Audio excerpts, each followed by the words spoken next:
listening to Kevin and the Spleen. No one's gonna ever love me. 1098.5 Radio QWX for quick. Bussin', no cap. No cap. Really smack you in the ass with flavor. There you go. This show is about depression, anxiety, PTSD, and chronic illness. We going quick. We're trying to keep you on the path to the ride home on the evening time. It's a fucking zoo. Make it Quicks with the Quicks Radio. White lives do not matter. Hey, kids, you know what it is. How you doing tonight? We coming out of the stomach tonight, broadcasted from the dungeon known as the stomach. You know what it is. That's right. It's, what do we call this? WKUK, the Cuck, baby. That's right. Also Quicks, with the Quicks Radio Hour. That's right. We're sponsored by them, I think. I don't know. It's not entirely clear to me, but what is clear is that you're here live now with the Spleen, baby, and that means Kevin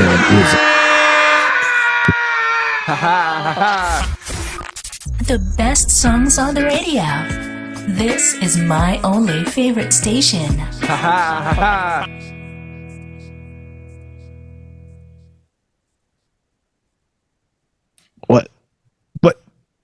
What the fuck was that?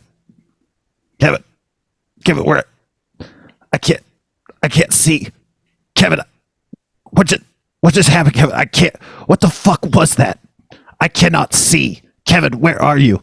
Where am I? I'm right here. That was a bumper. What the fuck? What was? I've never heard anything like that before in my life. Which is surprising coming from a 30-year radio vet like yourself. I'm gonna be sick. Oh no, the spleen's dying. Now I'm turning into a zombie. Rah, give me your brain. I don't know. What's up? How's it going? It's doing pretty good. It's going good. I'm feeling pumped for tonight's show. Wow, that's ominous. Well, why's that? I don't know. I'm got energy today. I'm in a good mood. I'm feeling good. Yeah, what'd you eat today? I had the KFC. How do they pronounce it? Chizza? Chizza? The chicken pizza? Probably Chizza. Chizza? Like yeah, okay. However they pronounce it, that's what I had today. The KFC, like it's a slab of chicken with some pizza sauce and cheese on top and some pepperoni, and that was what I ate today. So I've been thinking about this Chizza. Mm-hmm. I'm a bit of a cheats myself. I cheats on women. You know what I'm saying? But I was thinking, speaking of cheating on women and two-timing, have you heard about the double down sandwich, making a Chizza double down? You know, you smack them together, and now you got a pepperoni tomato sandwich of double down stuff. It feels like that would be too thick. It is, just like the double down was too thick. That's true. Have you tried one of these? No, because when I try it, I want it to be like that. I want it to make it like the sandwich and eat it. And then I'm like, and then the sauce is getting anywhere. And I don't even know if I want like the pepperonis, I don't know. And then I'm like, maybe later. And then if I'm there, I just order the sandwich or the smashed potato bowl. Kevin, have you had the smashed potato bowl? I have. It's actually pretty good. It is pretty good.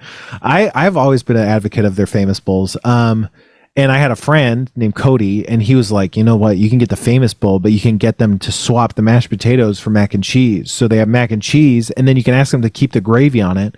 And oh man, now you're cooking. And that was really good. But that was good, and the regular mashed potato bowl was good, and then they had the spicy one that was good. And now they have the smashed potato bowl, which has French fries and cheese sauce instead of gravy. And I'm still like, well, give me cheese sauce and gravy. I mean, come on. What are you, the fucking gravy miser over here? I just realized I actually have one here. I ordered this for Ariel and I forgot to give it to her. What? Okay, this is the most disappointing looking. That's all that was in the bowl. What? I haven't half eaten one. That's actually how it came. Oh, so it seemed like, kind of like a souffle. It's collapsed in on itself. Yes. Okay, yeah, it's empty. Wow. That's wild. But they are pretty cheap, so I don't know. That's maybe why. I mean, and you can get them without the chicken or with the chicken. Without the chicken, they're only like $4 or something. It's almost like a side item, like a premium side. But those, I don't know. What the fuck are we doing? That's right, folks. It's time for the post intro slump. Yeah, just sitting it. Oh yeah. We really need some sort of like music sting for the post intro slump. Like, and it should be like it should be a really overweight, like old man on a bench, like making noises. Like just like What the fuck was that? Oh my god. I told you I was gonna be sick. Oh my god. I don't know what the fuck's going on in the studio, but something's gotta stop. You gotta not give me soundboard cues. No, I think oh my god, so what do you think about soundboards? You ever listen to podcasts with soundboards, radio shows with soundboards? I do, and I feel like most of them that have them just way overuse it. Of course. It's almost like that's the real joke with soundboard is, haha, look at me overusing the soundboard, because if the joke is, look at this joke and that joke and this sounded, that all of those are terrible jokes. All of that sucks. But look at me, I'm kind of being terrible and annoying. Like that's at least like a bit you could do. Why did I bring this up?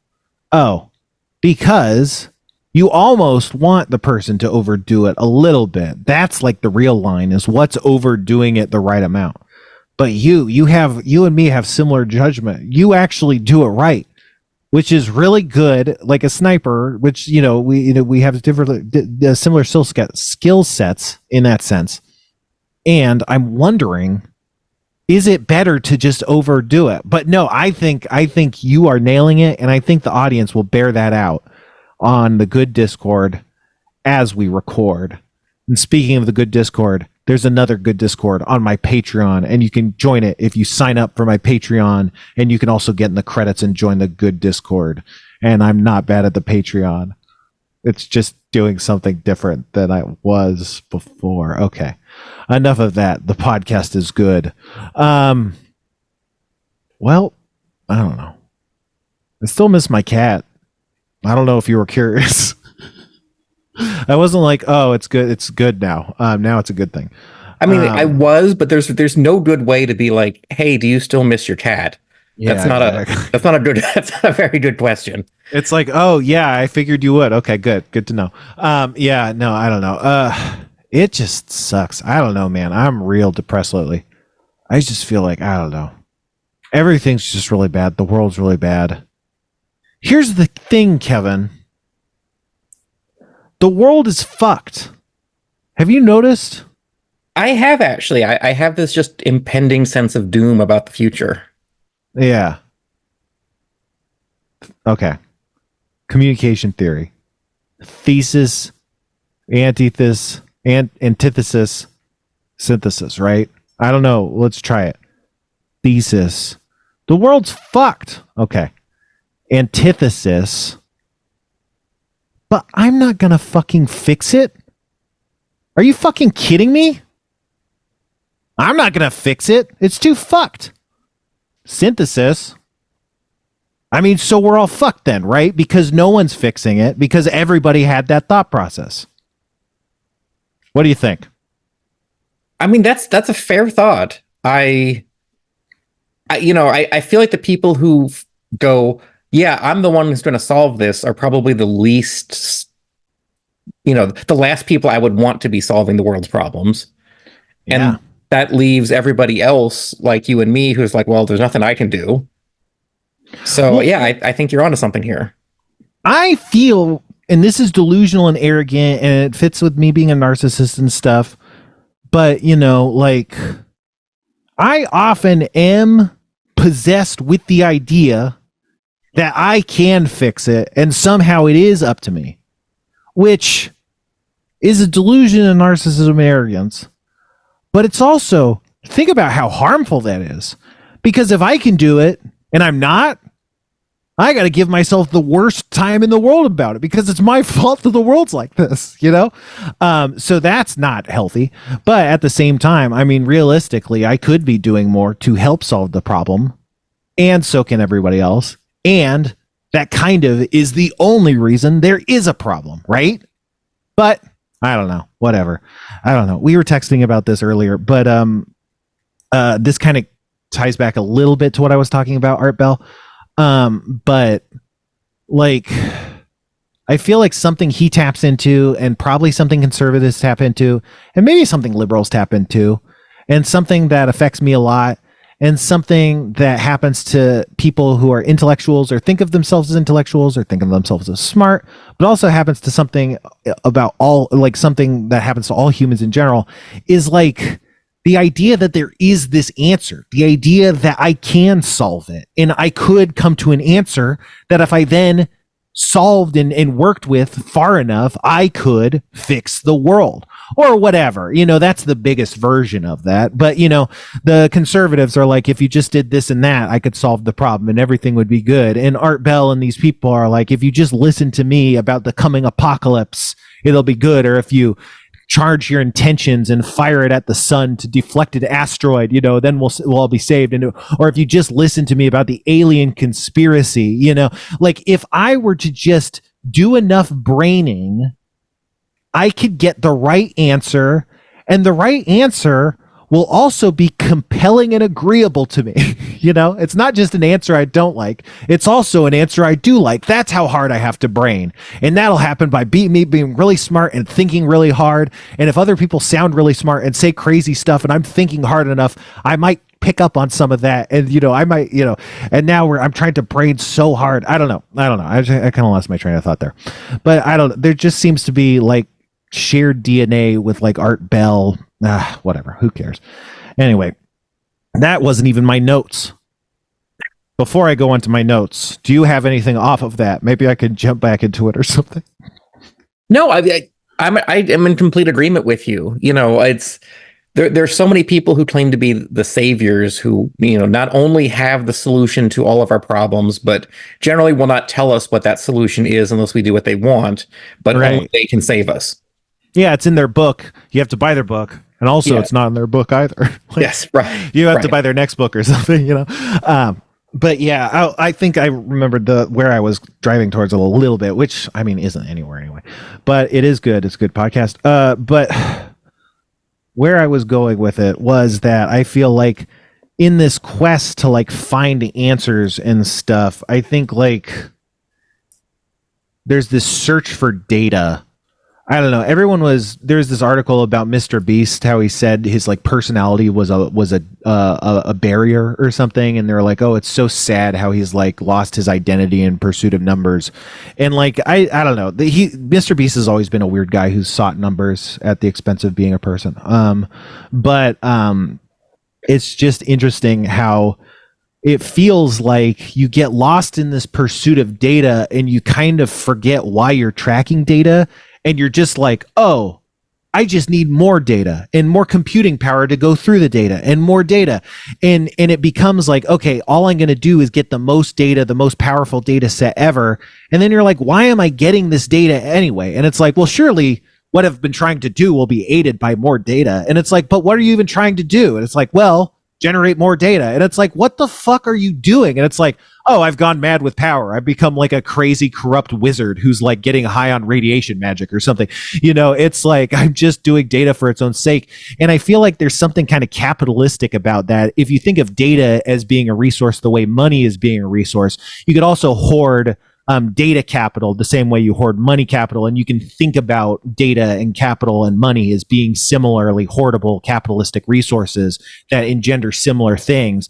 But someone being greedy and money driven is interestingly different than someone being greedy and data driven. But I don't know, in tracking myself as like trying to lose weight and stuff, that's something I'm trying not to lose sight of, is just be like, okay, only thinking about numbers and just trying to be holistic about it and being like, you know, maybe I don't need to lose weight like as much. I can like bounce up a little bit and go back down, you know, and maybe try and gain weight through muscle. And I don't know. This is just all stuff that's been brewing in my head, I guess, you know? Anything off of that? Um, You Boy. don't have to. I just want to give you a chance because I Yeah. feel like I just, what I should do before I keep steamrolling.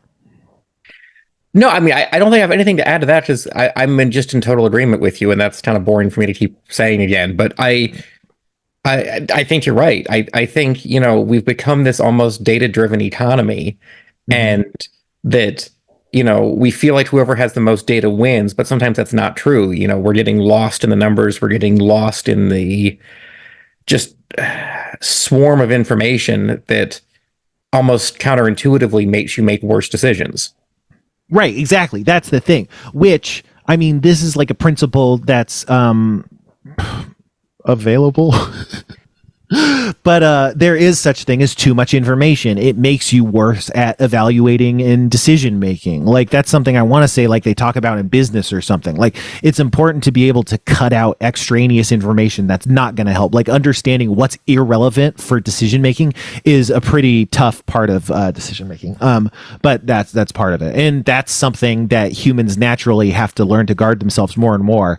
The more stimulating and crazy the world gets, and the more people get better at hacking our pattern recognition circuits. All right, what do we have on my notes? Okay, I took my car in to the shop. I took my car into the shop because it's been making this noise. I don't know for how long. I don't think for very long. Maybe for longer than I'm imagining. Who knows?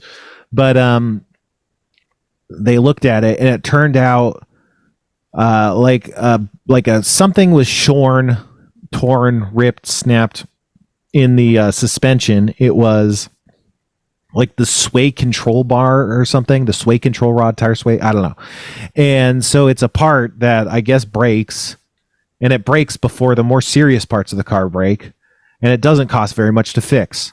And so that was really good news. And I was like, holy shit. I mean, it sucks to be like, oh, my car's making a noise and needs to be maintenance. And it still sucks that I had to pay money and stuff. But man, I was really dreading something serious. And it was like, oh, it's this part that breaks. And yeah.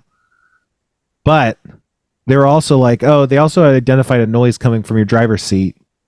And so here's what it's going to cost to replace your driver's seat: $5,680 and $5,680. And I was like, wait, what? Like, I mean, the car was like 20 something. I don't know. But it's like, that's like a fifth of the car price or something. Like, what's going on? There's like 4 seats. Is that like, there's all the car just seats and you get the rest of the car for free? Like, what's going on?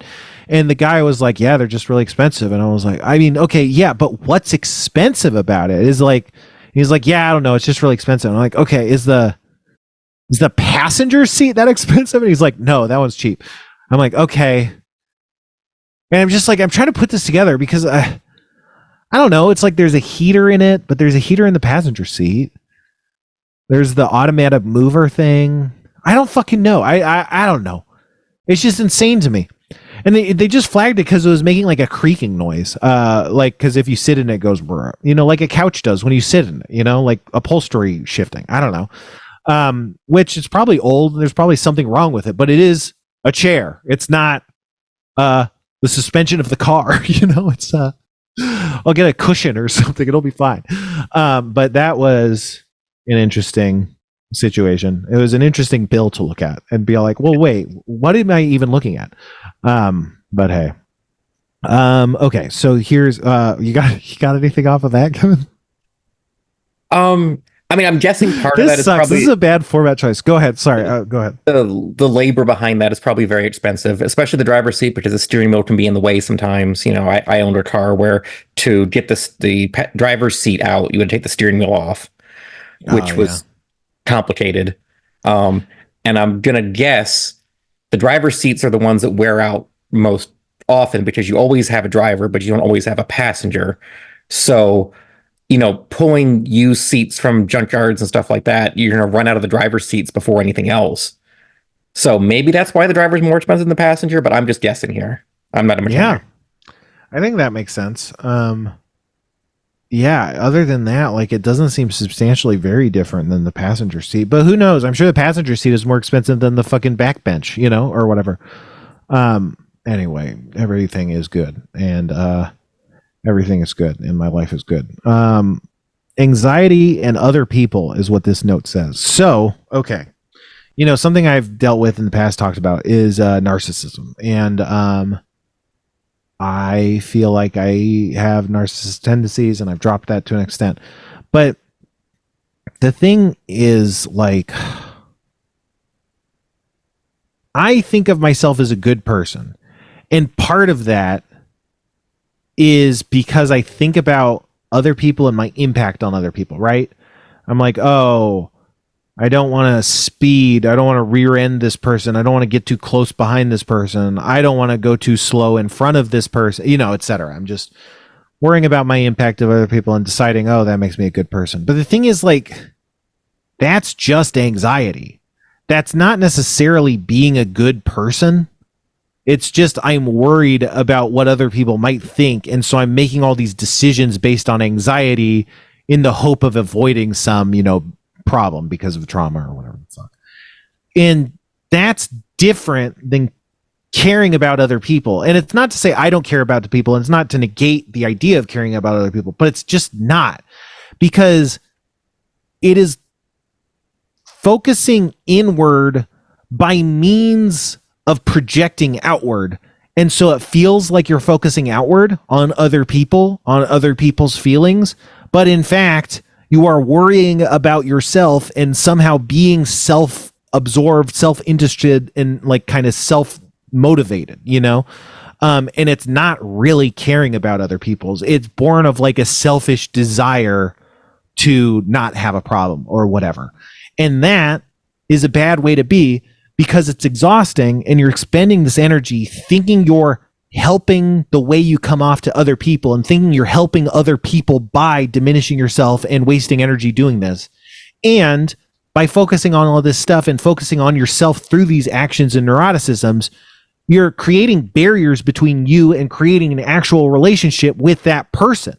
If you're constantly saying, for instance, am I being annoying or something, you're constantly putting the idea of in the other person's head, oh, I think that you have a negative judgment of me. I think badly of you, which is to say, it would be bad if I thought negatively of you, and you think that about me. That would be bad. I would feel bad about myself if I thought that. And you're saying that you think I think that? That's bad. That's negative. You're creating negativity that wasn't there before, and it's making things worse.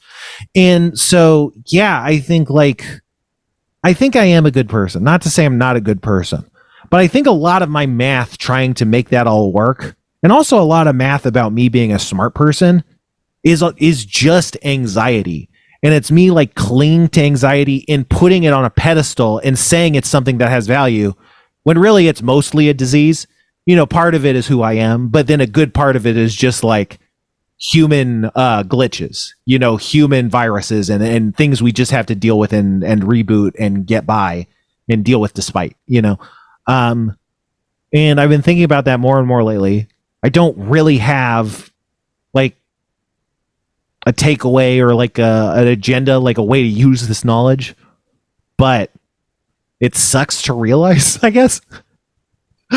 I don't know. What do you think of that, huh? Well, okay. So I think, people, if someone gets annoyed by something that you're doing, or something like that, it's kind of a reflection of like, people want to be treated the way they treat people and vice versa.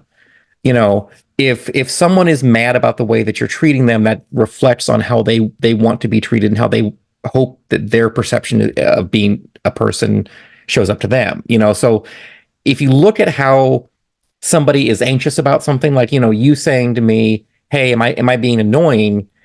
I try really hard not to take that in a negative way. I don't see that as negative energy. I see that more as like, okay, Spencer's really concerned about this. I should probably do a better job of making him feel that that's not an issue without making him ask for it, or at the very least, I try to be the kind of person that would be like, okay, this is a concern of Spencer's.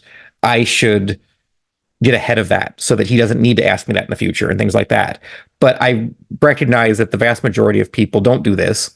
And, probably there are people out there that get annoyed by that, but I don't think you should change who you are because you're worried about your insecurities coming across in an annoying way.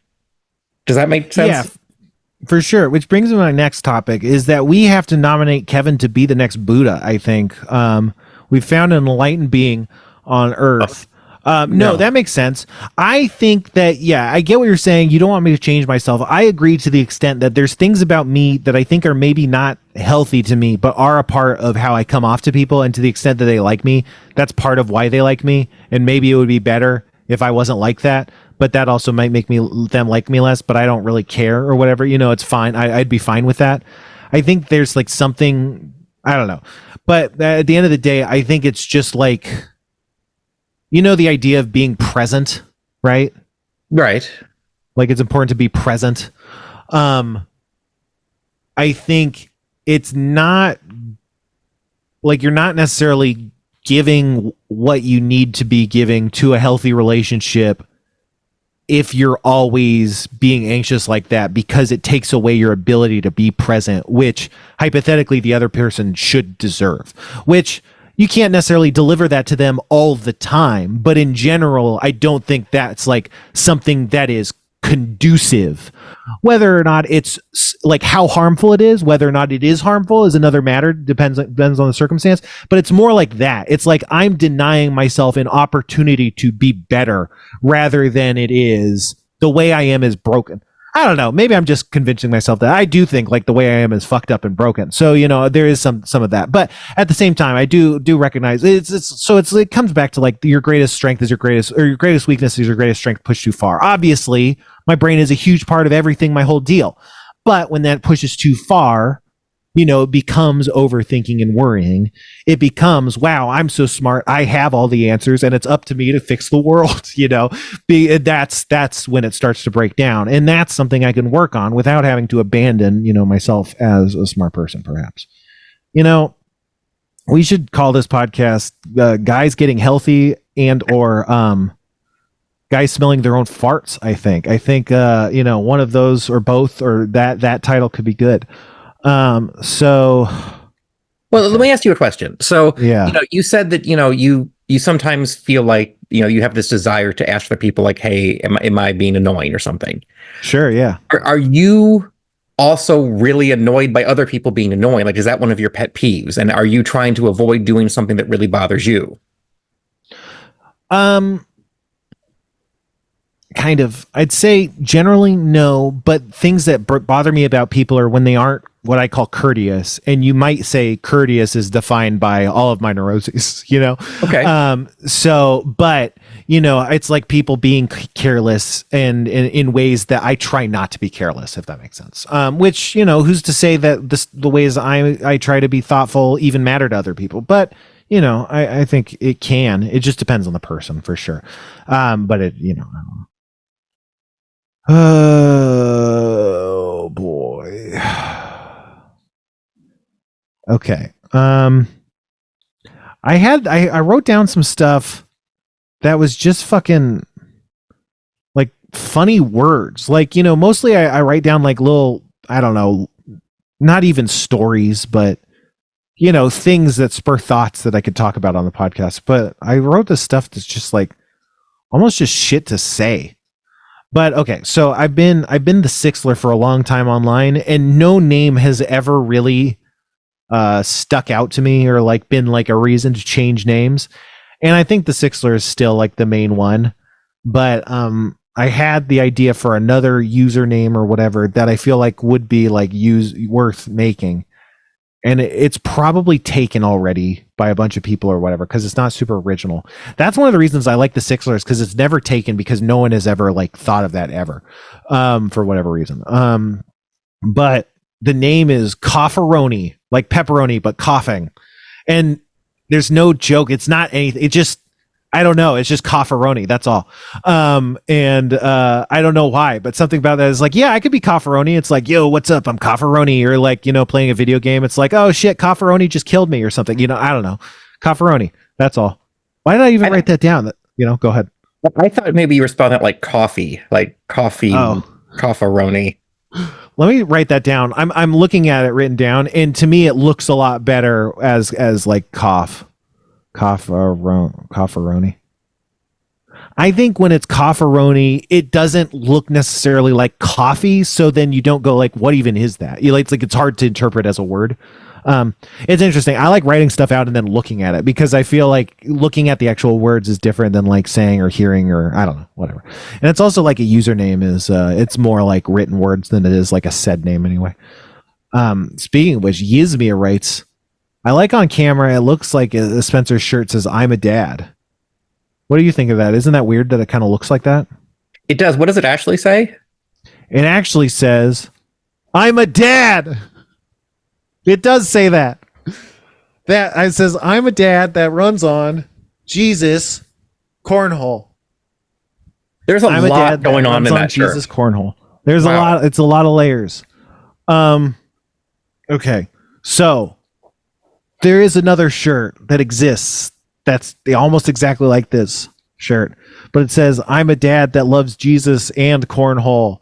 But the way the ampersand is written on the t-shirt, you can't really see it. So it kind of looks like it says, I'm a dad that looks Jesus loves Jesus cornhole.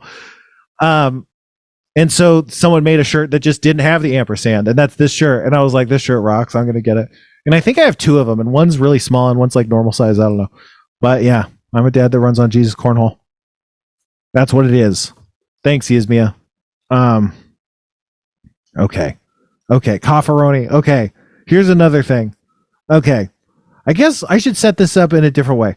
This is another thing that you can't even talk about for very long. And so I'll set that up with another thing that you also can't talk about for very long. This is just like a thought I had. I don't know what you'd call this, like not even a sketch, just like a joke. I don't know. If I was good at animating, I might like animate this because it wouldn't take very long. Maybe I should try that. I don't know. No, I should not. But okay, it's a middle-aged dad, wearing like a business suit, 40, 50-year-old dad or something wearing a business suit, and he's talking to a black guy, and he's saying, what is he saying? He says, man, I couldn't believe it. Open my eyes. I'm awake now. I stay woke. Huh. I just got that. And that's the whole idea. So that's all to set up. I saw someone on TikTok. Okay. Maybe there's more to talk. Oh, this sucks. This actually does suck. And I'm not going to apologize for saying that about the podcast. But on TikTok, we have a TikTok segment. There's this guy who's a Japanese guy who makes stuff in his truck. He makes food in his truck, and it's really good. He has all these like cooking hot pots and stuff, and he just cooks like ramen in his truck and he eats it. And he makes all these videos where he makes like a ramen and a hot dog and he eats it.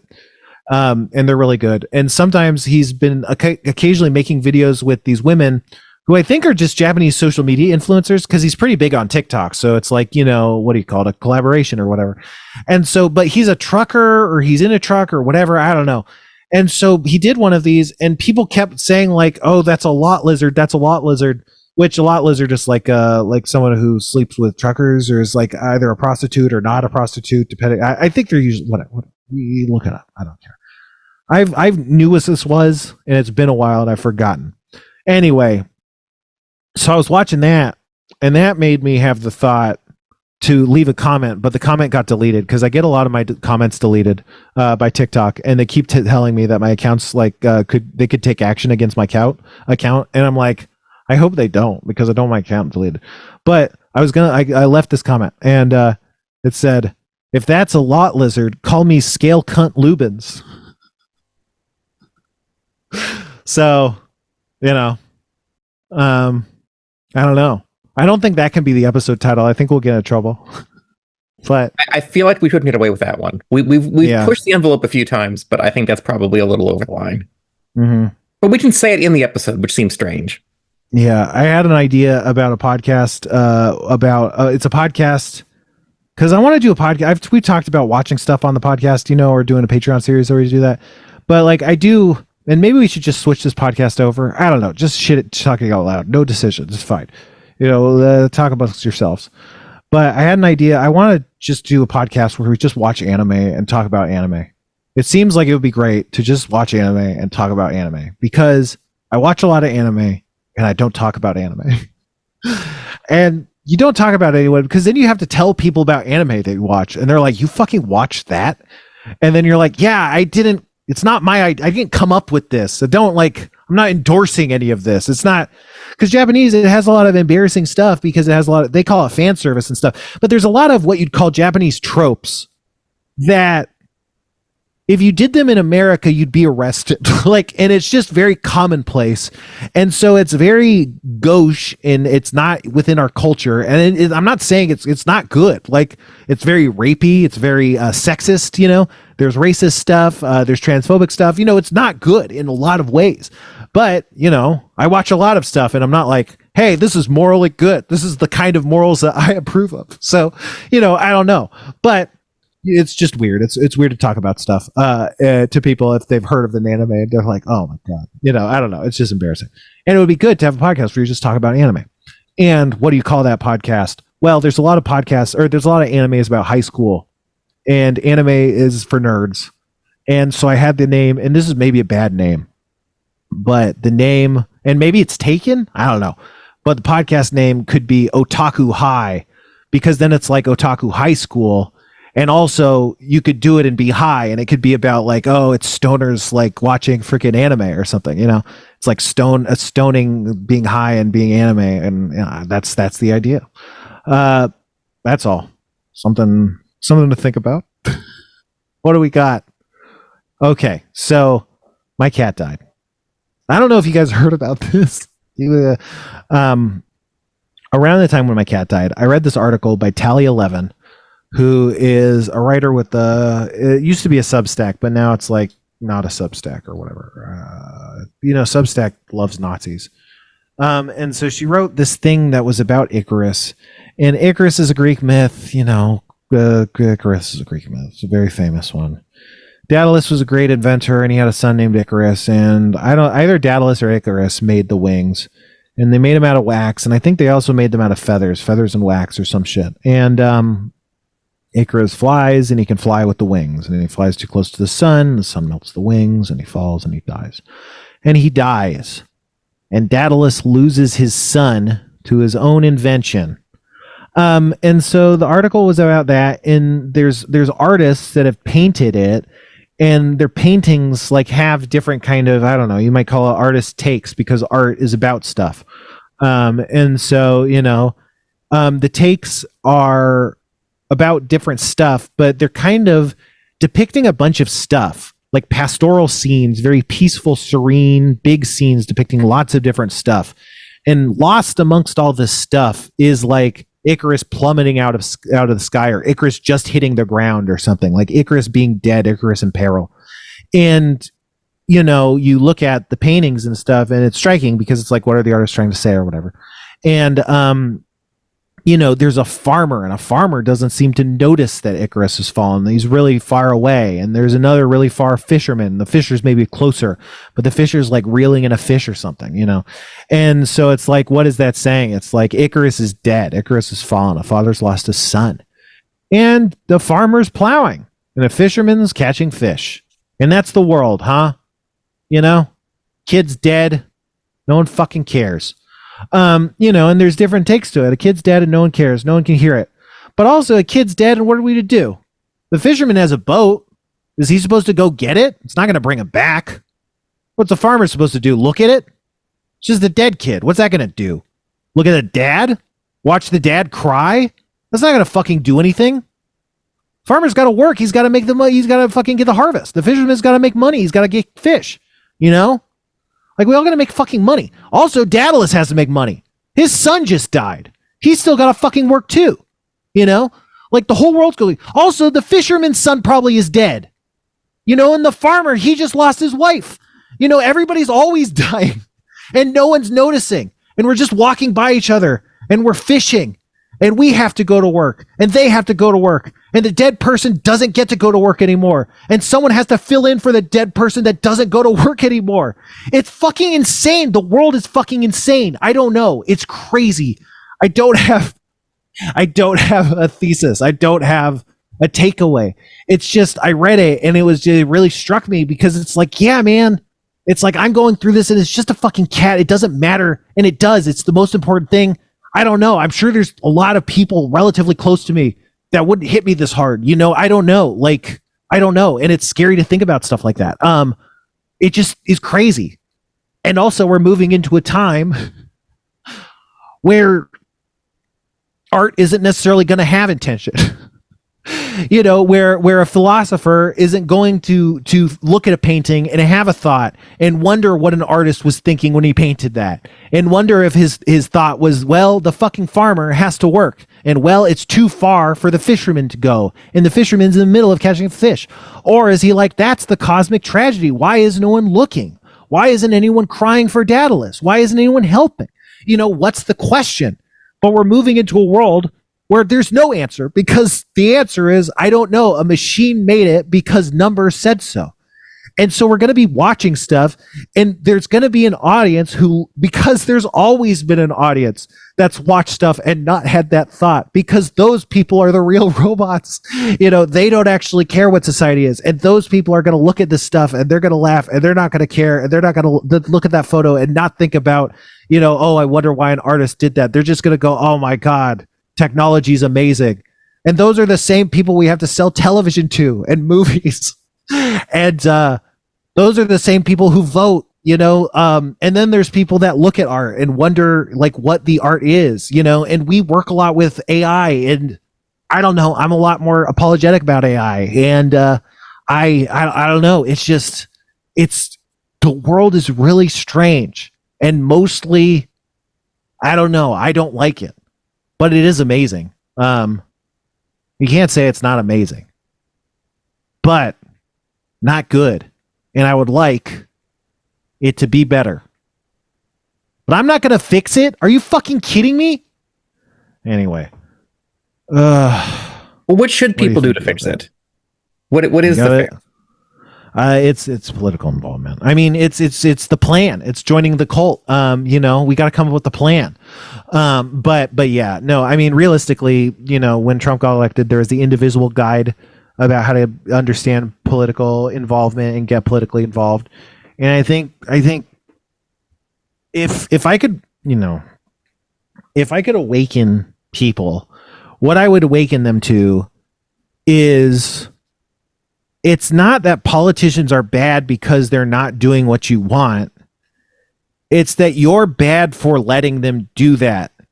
And letting them do that doesn't mean letting them get into office by voting. Letting them do that means letting them be the only politicians in the field. Like it means like actually, and I say this hypocritically, and I'm not saying like this is the problem, but it is. I mean, it just like this is the problem, and I'm part of the problem, and we all are.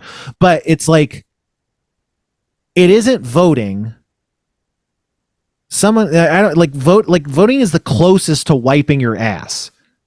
It's not like people act like they're customers and they're leaving a bad Yelp review and they're like, I'm going to take my business elsewhere. And it's like, dude, you're wiping your ass. You're complaining that your ass isn't wiped to Yelp. And it's like, that's your ass. Like, you're the one that has to deal with that. I don't care.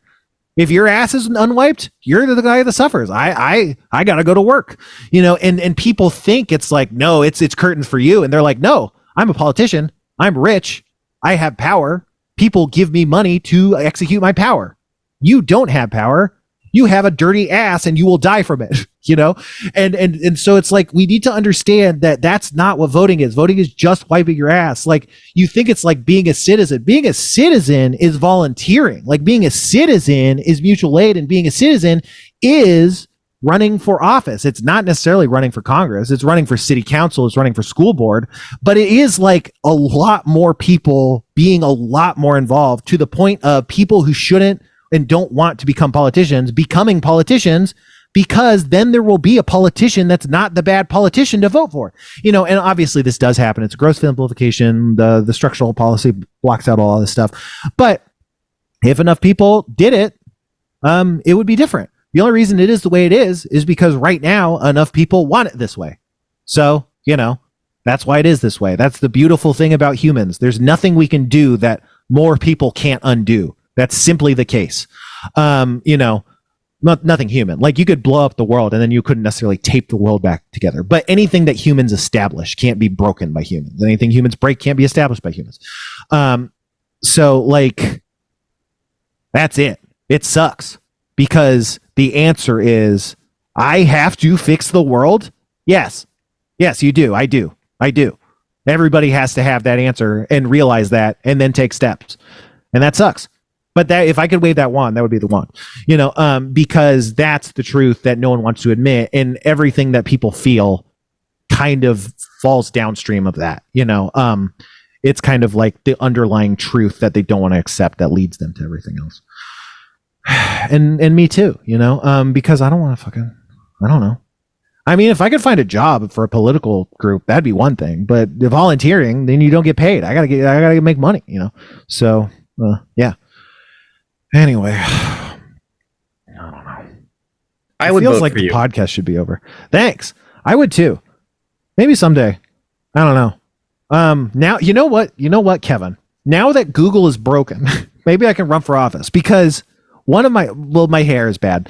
But one of the, and again, this is also delusional and stuff, but one of the things that has always made me think, oh, if you ran for office, you would surely lose, was that if you Google Spencer Crittenden, one of the things that came up reasonably high, I don't know about the first page or whatever, but was a Breitbart article about me telling Nazis to kill themselves. But it wasn't, since it was Breitbart, it wasn't saying Spencer tells Nazis to kill themselves. It's like, evil man tells beautiful children that they should die or something, whatever. And so I was worried that if I ran for office, you'd Google that and you'd be like, well, you can't be a politician if you're telling all these people to kill themselves, And then I thought I would sink my chances, and it probably will. But now that Google doesn't work, it's harder to find that. So, hey, you think, you never know. I mean, okay, so I'm not defending people who have done legitimately bad things, okay? But do you think we've maybe raised the bar so high now for people having never said anything wrong? Like, I'm sure just in the limited amount of time that you and I have been talking on shows and, me being guests on other podcasts and stuff like that, an opponent could go through and take 50 out of context sentences I have said and just make me look like a monster. Even though I don't feel like I've really done that much wrong in my life, Sure, yeah. I think the same thing could be said about you too. I think I could take a lot of things that you have said out of context and make you look terrible. So one of the things I think we've kind of done is made it so that we either have people who are so squeaky clean that they don't really represent reality, or we have people that take the opposite end of the spectrum and just do not care and embrace the terrible things they have said. And anyone who does not fit in one of those two like extreme outliers just has no hope of ever being in politics now. Am I crazy, or is that kind of what we've done? Yeah, I get what you're saying. I think like I think there's two sides to this, and I think both are true, and they're both the opposite thing, and they both can't be true. But on one hand, I really don't think cancel culture is that big of a deal, sum total writ large. I think if you take everything across all the times, I think it probably doesn't change that much compared to other points in history other than certain things. Obviously, Me Too is big, but a lot of those people are back to work and stuff. So like long-term effects, I think there's always been people who their career goes cold. If part of your career going cold is stuff like this and not just having bombs, which I mean, that's changing. Like the way that bombs affect actors has been different over the years. Like I want to say Hollywood is more forgiving than it used to be for a lot of people, but not everybody. And maybe now some of that slack is also being taken up by canceling too or something. So the sum total is about the same, whatever, who knows? But, it's always been changing, and this is, so who's to say? Like, it's not like there was a time when it was right and now it's broken. So I think there is a take on cancel culture that's like that. Despite what people say, really, it's not that much different once once you go where we are now, everything's shaken out. Bill Cosby's out of jail, etc. I think that's part of it. But I think there is part of it that's like, we kind of have the worst of both worlds in that none of the bad people are affected by shame and they can do whatever they want and there's nothing you can do to them. because it turns out all of our norms are fake and there's no institutional weight, and this, to the extent there is any, no one wants to flex it. And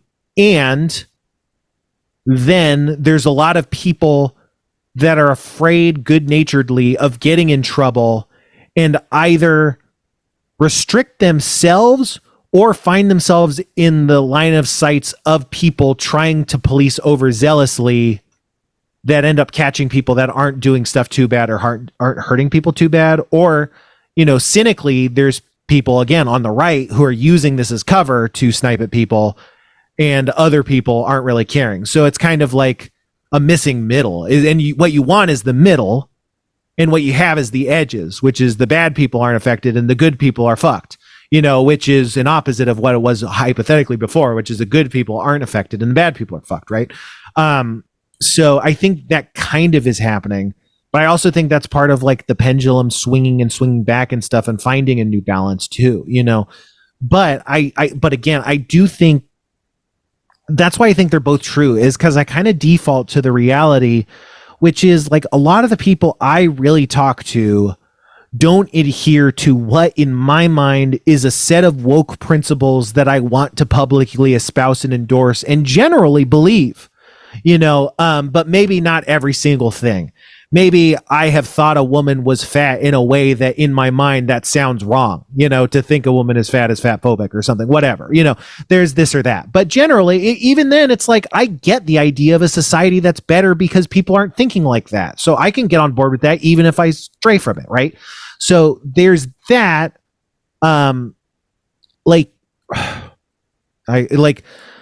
most people I encounter fall short of that a lot, like I do, and don't sweat it very much and don't call people on it very much, but do identify it to the point where you get the sense that they're policing it a little bit, where they're saying, hey, I noticed that if you are right now doing a test balloon to see what you can get away with by saying, hey, something homophobic, hey, something slur, hey, I'm clocking that a little bit, but I'm not saying don't do that, and I'm not judging you for it. I am noticing that. So if you think I'm not noticing that, I clocked it.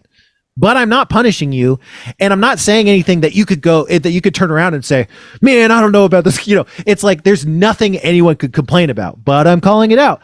I get that a lot, and that seems very healthy and feels like a healthy level of social policing, and most of the cool people I encounter are like that, and that does seem mostly sustainable. And I think if we can settle around there, it will rub people the wrong way, but once it settles out, I think it'll be a lot better. A lot of people will be less hurt, and the people that bristle against that will calm down, and it won't be that big of a issue. Does that make sense? It completely does, and I think that's taking what I stumbled on and made that a lot more clear. So I appreciate that. Yeah, because I do think it's all true, but I think part of it is like our doomsaying nature is like, is this becoming really bad? And it's like, yeah, we always think that always. And I mean, I guess maybe, but to me, I think a lot more people would be fucked, and most people are fine. The way people are fucked now is everybody's just fucked because the rich people have all the money and they aren't doing anything with it. Like we don't have as many A-list celebrities. We don't have as many B-list celebrities. We don't have it's just everybody's fucked because they aren't moving the money. And we could point to anything and being like, and that's a part of it. And it's like, yeah, but there's no more pie. There's less pie. And so it's like, why am I not getting enough pie? It's because I'm not fast enough. And it's like, no, there's not enough pie. There's just less pie, So yeah. I'm being too loud. What kind of incentives do you think we could give like the top 1% to spend more money rather than hoarding it? You just have to raise the tax rate, I think, right? Go ahead. No, I mean, that sort of fixes it going forward, but that doesn't really fix the fact that, such a large percentage of wealth is sat in bank accounts not really doing anything, or in super safe investments that don't really help the world and things like that. Like, what can we do to just convince people to not treat their bank account as a high score and actually do something productive and keep the economy flowing? Because right. I sort of feel like that's part of your argument there. Yeah. So I'm going to go on a tangent. You'll probably have to bring me back because I'm already losing my train of thought. But there's like this law of money that I've discovered, which is the way it's like physics. Like more money has to make money faster than less money, right? and less money has to make money slower than more money. And conversely, money kind of has to flow upwards for that reason. Because, and the reason is, and maybe this is a tautology or something, but the reason it has to work that way is because if it didn't, then that would mean the more money you had, the easier it would be to lose money, and you would just lose money because you had it. And the less money you had, the more you would get money. And so it would it would like be racing towards an equilibrium all the time, like you'd be getting a money and it would be leaving you because you were getting it. It would kind of like violate the principles of like energy conservation or something. It's like because if money worked like that, society wouldn't exist the way it would, because basically all the problems wouldn't happen. So money it has to be cheaper to have more money than it is to have less money. So that means if that's physics, then society has to push against that. If that's a river, then we need to build a dam, to make that not fuck us so bad. And that's what redistribution of wealth is supposed to be. And that's why the government's supposed to redistribute the wealth. So that's not happening. That used to be happening when America was good. It was happening. We had high top tax rates, right? And so high top tax rates is part of that. In terms of like, why is money sitting stagnant? High top tax rates would help that.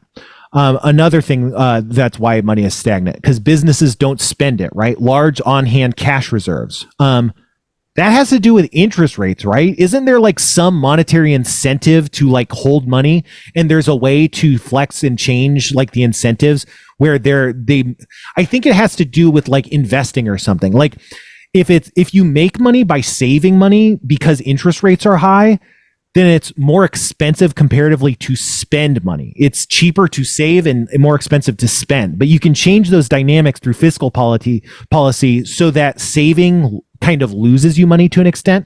And that means you make more money by spending it. And so that policy would incentivize people to lower their cash reserves. And this is broad strokes, and I don't really understand this, but there's a lot of knobs and there's a lot of layers to it. But there are a lot of subtle ways they could incentivize the lessening of business cash reserves would free up money flowing.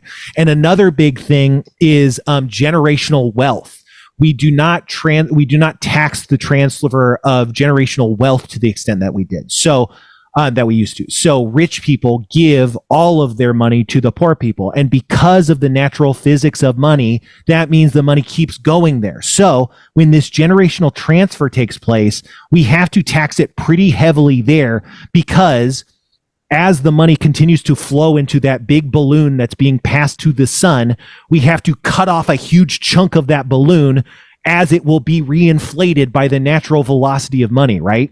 And the chunk we're taking off isn't big enough to counteract that. And that's all of what I'm talking about, is basically an attempt to do that. And, I don't know which one's the most impactful, which one's the less. I think billionaire tax is probably the best way, and then, the very top level undeniable business tax or something, but I'm sure they'd get out of that. But, this is doable stuff. It's just that the business interests and the Federal Reserve, generally speaking, doesn't want to do those things. And maybe they have good reasons. I don't fucking know.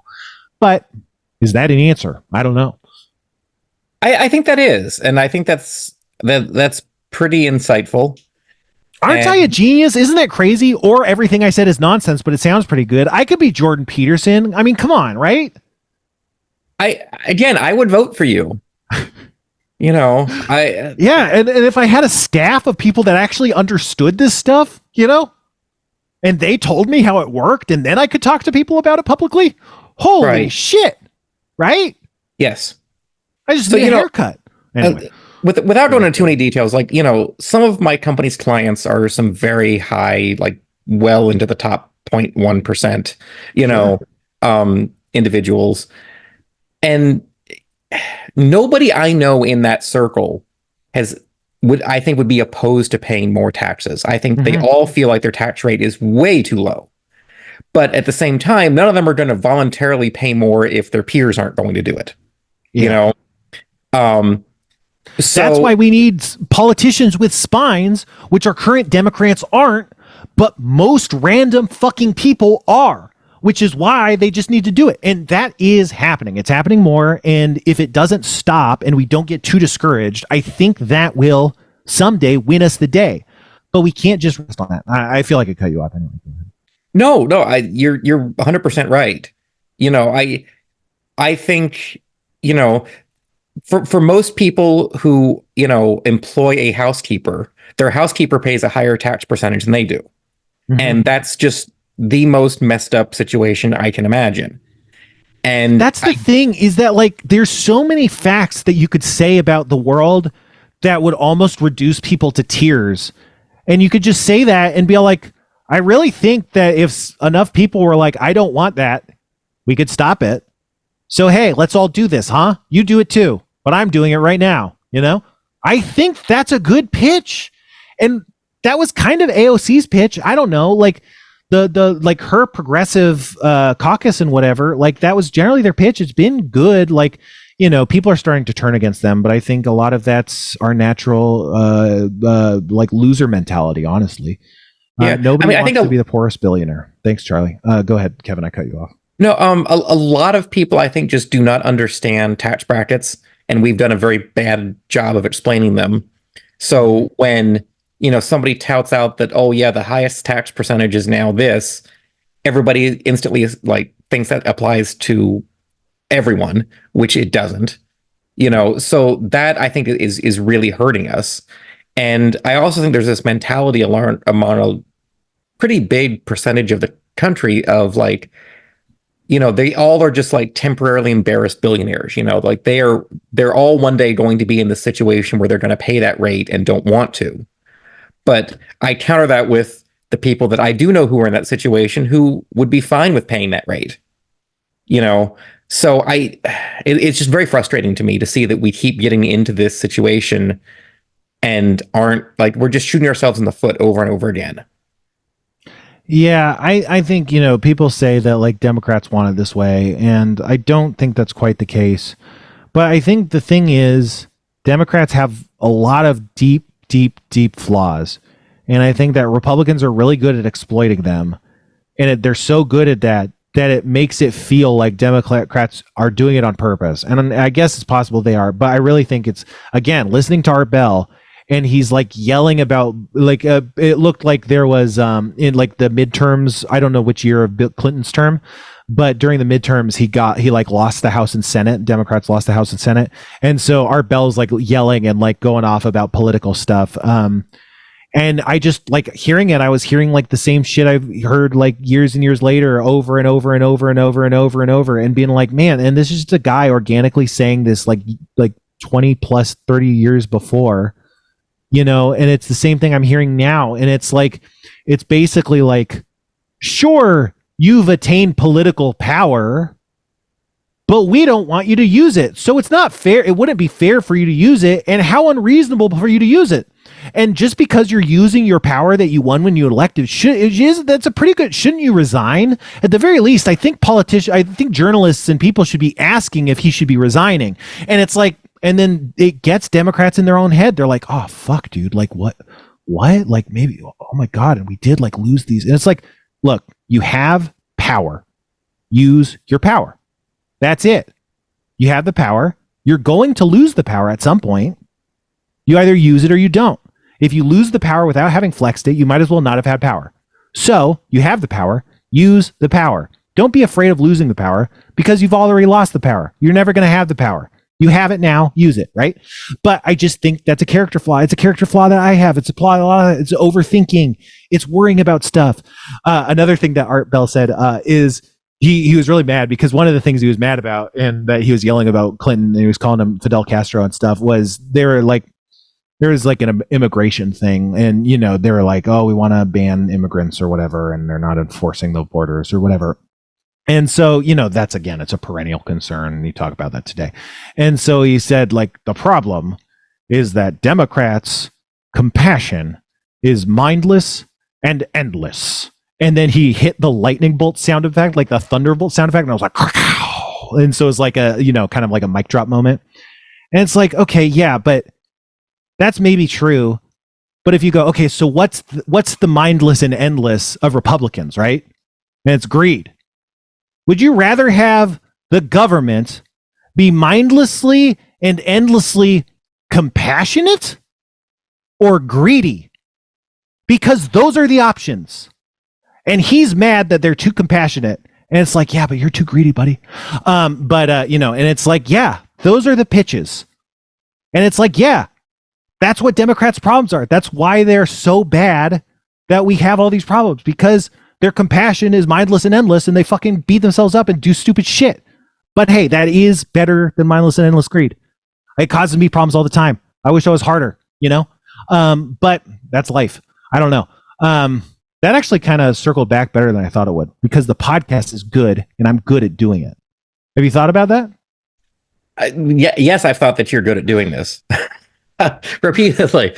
I think you're absolutely right. And it's like, one of the things that whenever I hear politicians complaining about something like, welfare fraud or something like that, the rate of welfare fraud is extremely low. But even if it wasn't, I would rather 10 people end up with free groceries than one innocent kid starving to death.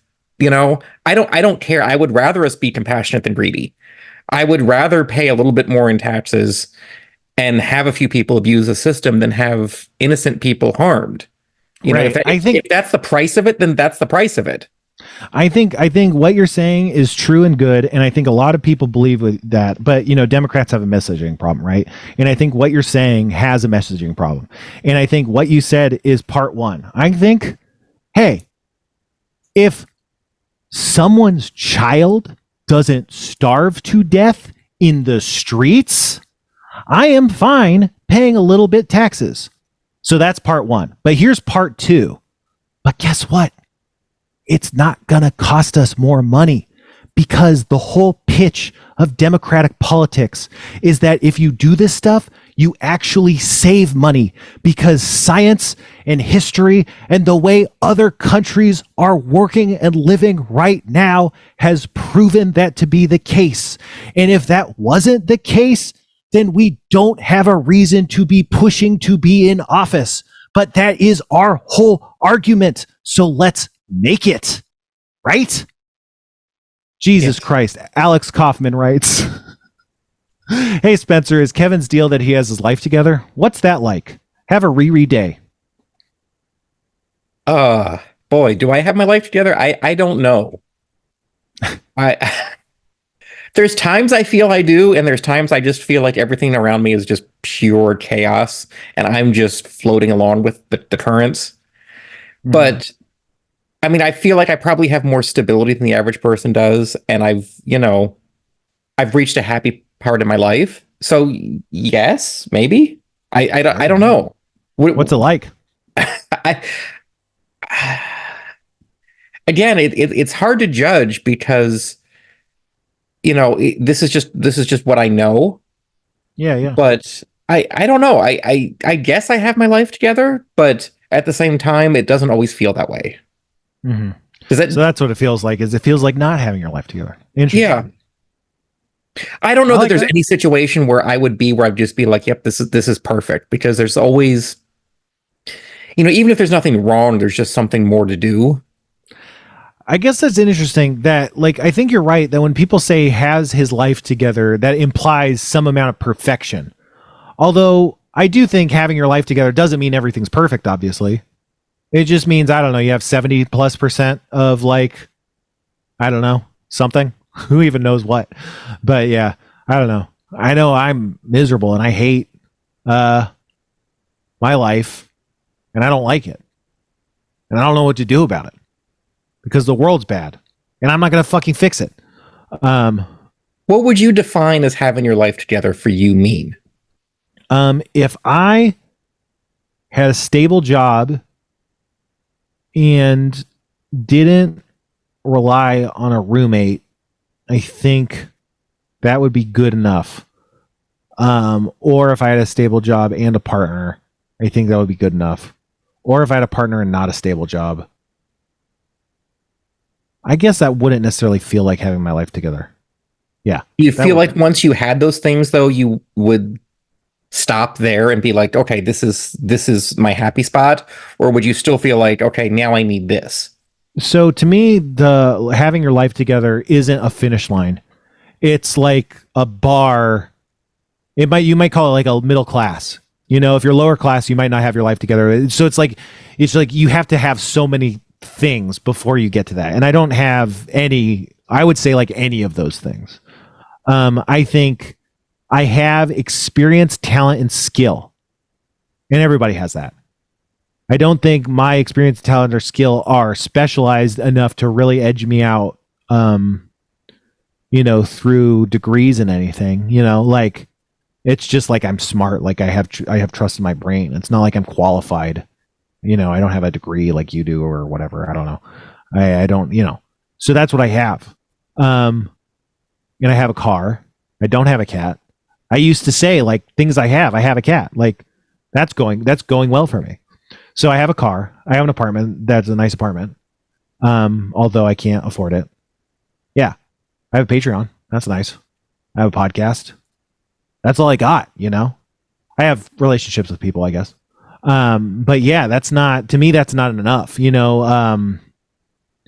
I had a stable job, that would be pretty good. I think you want a stable job and a stable house. And I think in people's mind, being in a relationship is part of having your life together. But I don't think it has to be. But I think in people's mind, that is part of it. But yeah. That's basically our show. Is there another email or is this a long email? I'll read it anyway. Marcus Garvin writes, "Hi, Kevin and Spencer. I sold tickets at a jazz club for a while. One of the things I had to do was go around and tell people before the show that they had to buy a ticket, drink up, or move to the outside tables. I would be wearing a blue work shirt and walk up to tables holding a card reader and that little stamp thing. Usually I would not say anything to start before people would notice my hovering presence and look up. That's when I would go, hey guys, we're having a show in 30 minutes. Or are you for the concert or whatever? So one day I walked up to this table with one old gentleman sitting by himself. I was standing in front of him looking for an unnatural amount of time while he was staring his head, probably at my belly. After it became uncomfortable for me, I announced my presence. I don't remember what I said, but it was probably my usual pitch, and I must have mentioned something about him ignoring me. Of course, the man then told me, I'm blind, at which point I laughed out loud, straight in his face, as a release from that awkward situation. Later, I often think about that from his perspective. It must have seemed like I was laughing at him for being blind. P.S. I am so happy that you stopped saying the show is bad. It always bothered me because it's one of my favorite podcasts and I have good taste. Peace in the Middle East. Marcus."